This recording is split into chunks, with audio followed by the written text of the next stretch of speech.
मैं सुभाष रजक और आप देख रहे हैं अपना नालंदा, अपना शहर, अपना खबर। और आज हम हैं बिहार शरीफ महानगर के आरजेडी पार्टी ऑफिस में, जहां पे कुछ विशिष्ट अतिथि आएंगे, मुख्य अतिथि आएंगे और इनका जो है एक तरह का एक दिवसीय बैठक रखा गया। तो उस बैठक में क्या कुछ होने वाला है, चलिए आपको बताते चलेंगे। इस बैठक का उद्देश्य क्या है? देखिए, हम लोग का पूरे बिहार में राष्ट्रीय जनता दल का चुनाव हो रहा है। सभी जिला अध्यक्षों का और महानगर जो भी हैं उनका भी। उसके बाद हम लोग का प्रदेश अध्यक्ष का चुनाव होगा, फिर राष्ट्रीय अध्यक्ष का चुनाव होगा। उसी सिलसिले में बिहार के विभिन्न जिलों में आरओ बनाया गया, ARO बनाया गया। हम लोग पिछले बार भी आए थे, बिहार शरीफ महानगर में समीक्षा बैठक की गई थी। आज पुनः फिर हम लोग यहाँ आकर अपने साथियों से बात करेंगे। बात कर मैं राष्ट्रीय अध्यक्ष जी को मैं सूची यहाँ पर सौंप दूँगा। राष्ट्रीय अध्यक्ष जी फैसला लेंगे।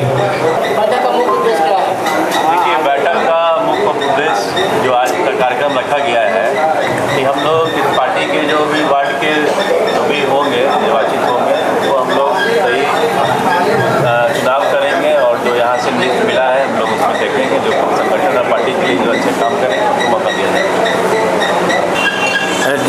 देश के प्रधानमंत्री जब बिहार 4 बार आ सकते हैं, तब हमारे राहुल गांधी जी क्यों नहीं?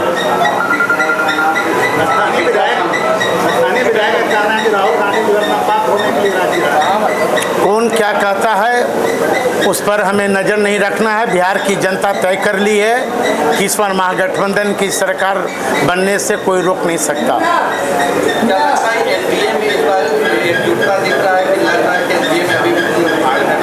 एनडीए में आपसी जो सहयोगी दल हैं उनके अभी तो सीट बंटवारा हुआ ही नहीं है। कोई व्यक्ति विशेष का डेली आप लोग के द्वारा न्यूज आ रहा है कि हम बिहार बुला रहा है। उनका है कि मैं जनरल सीट से चुनाव लड़ूंगा चिराग पासवान का।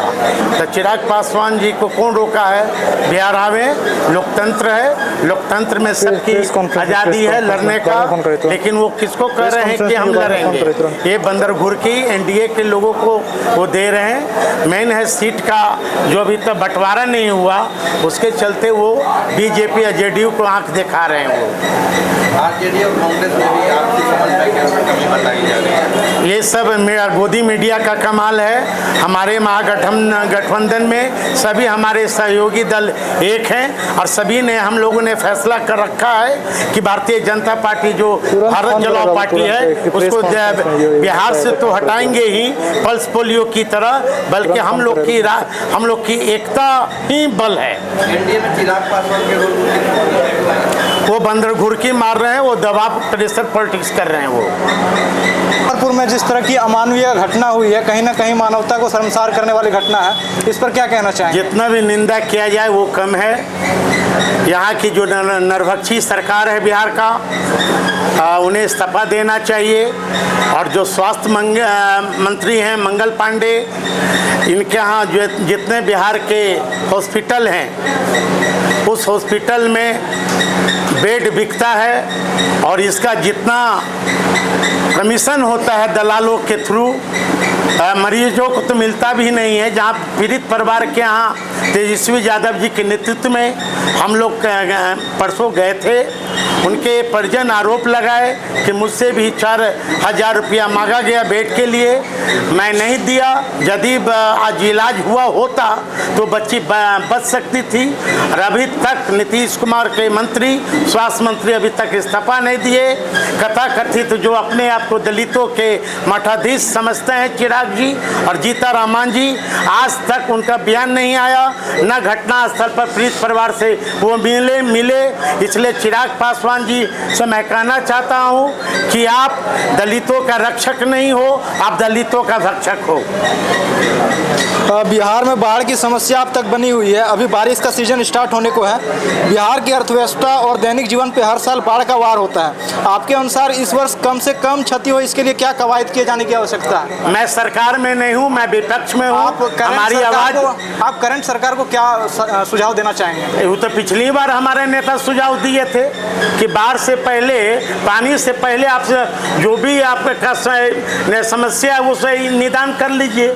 लेकिन अंधेर नगरी चौपट राजा, हम लोग तो विपक्ष में हैं, हम लोग तो मांग करेंगे ही, लेकिन यहाँ की निर्वाचित सरकार, आप तो खुद देख रहे हैं कि मुख्यमंत्री किस अवस्था में है। जैसे बिहार के युवाओं के बीच रोजगार अहम मुद्दा है। यहाँ के लोग कुली मजदूर करने दूर दूर क्षेत्र जाते हैं जहाँ उनके साथ भेदभाव और बुरा व्यवहार होता है। यहाँ के लोगों को यही रोजगार मिले, इसके लिए आपने क्या सोचा यदि आपका सरकार आता है? भाई, जब हमारी सरकार थी 15 महीना के लिए, जब हमारा नेता घोषणा कर चुके थे कि हमारी जब सरकार बनेगी तो मैं युवाओं को नौकरी दूंगा, लेकिन डिप्टी सीएम के हैसियत से उन्होंने 5 लाख गांधी मैदान में नौकरी दिया। और सिर्फ बिहार ही नहीं बल्कि हमारा जो पड़ोसी राज्य है उत्तर प्रदेश, झारखंड और वेस्ट बंगाल के युवाओं को नौकरी देने का काम तेजस्वी यादव जी ने किया। और सभी जाति धर्म के लोगों को उन्होंने दिल जीतने का काम किया। इसलिए बिहार के लोग 2025 में जो आम चुनाव होने वाले हैं, तेजस्वी यादव जी को टेस्ट कर लिया है। इसलिए यहाँ अट बट नहीं है। कुछ लोग मुंगेरी लाल का हसीन सपना देख रहे हैं कि मैं मुख्यमंत्री बनूंगा, नो वैकेंसी। यहाँ इस बार तेजस्वी यादव जी के लिए बिहार की जनता मन बना ली है कि अगला जो मुख्यमंत्री होगा वो तेजस्वी यादव जी ही होंगे। और तेजस्वी यादव जी के नेतृत्व में निश्चित 5 वर्ष से अधिक सरकार चलेगी। बढ़ता जा रहा है, उस पर क्या कहना चाहेंगे? अपराध अंधेर नगरी चौपट राजा, आप तो देख रहे हैं कि मुजफ्फरपुर में किस तरह लड़की के साथ बलात्कार हुआ और उसे पीएम सीट में जगह नहीं मिला। उसी तरह फिर एक कोमल पासवान नाम की लड़की का औरंगाबाद में हुआ।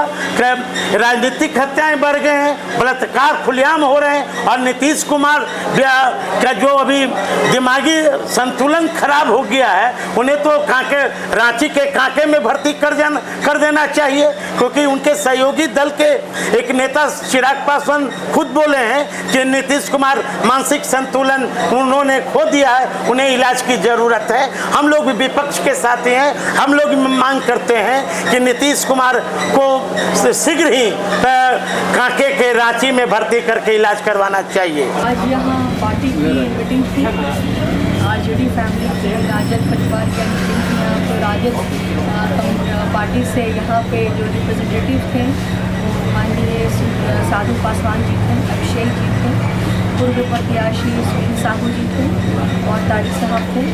यहाँ पे संगठन का महानगर का अध्यक्ष के चुनाव हेतु यहाँ पे सोच विचार विमर्श कर दिया गया। इस अंतर्गत हम लोग की जो है वो डिज़ायर है कि जो भी महानगर अध्यक्ष बने वो नगर के लिए काम करें, नगर के सारे लोगों के लिए काम करें, उनके हित में काम करें। और इतना ही नहीं, किसी भी कम्युनिटी को समाज को रिप्रेजेंट ना करें बल्कि सबके लिए यहाँ पे काम करें और एक अच्छा बेहतर उम्मीदवार मिले हम सबको, जिससे जो है कि शहर की डेवलपमेंट हो सके। और इसी के लिए यहाँ पे बहुत विचार विमर्श किया गया। मेरी जो अपनी राय है और जो मेरी अपने इंडिविजुअल जो व्यक्तिगत मैं जानती हूँ खुर्शीद अंसारी साहब को, वो पार्टी में शुरू से जुड़े हुए हैं। उन्होंने डे 1 से लेकर अब तक यहाँ पे पार्टी के लिए ही काम किया है। मैं चाहूँगी, मेरी शुभकामना है कि आने वाले टाइम में उनको महानगर अध्यक्ष बनाया जाए, जिससे पार्टी मजबूत हो और पार्टी जुड़े। आगामी चुनाव को लेकर के क्या दिशा निर्देश दिया गया है कार्यकर्ताओं को? कार्यकर्ताओं को तो यहाँ पे हम लोगों ने डिस्कस यही किया कि पार्टी को मजबूत बनाने के लिए जो भी कदम उठाए जाएंगे वो लिए जाएंगे। युवाओं को प्रेरित करने की ज़रूरत है, पहले से ही वो बहुत ज़्यादा जोश में है। और जो महिला पिछड़े वर्ग की हैं या महिला में अभी ज्ञान की कमी है और थोड़ा अज्ञानता है, उनको थोड़ा सा अपडेट करने की ज़रूरत है, अवेयर करने की ज़रूरत है। इसके लिए महिला का सबसे बड़ा योगदान रहता है। महिला ना सिर्फ केवल घर चलाती है बल्कि पूरे राज्य को, देश को चलाने की शक्ति रखती है। मैं चाहूँगी कि महिला भी इस क्षेत्र में आगे आए और आगे आते हुए मतदान करें, सोच समझ बूझ के करें कि उनकी ज़िंदगी, उनके बच्चों की ज़िंदगी, उनके परिवार की समृद्धि और खुशहाली ये महिला के हाथ में है। Thank you.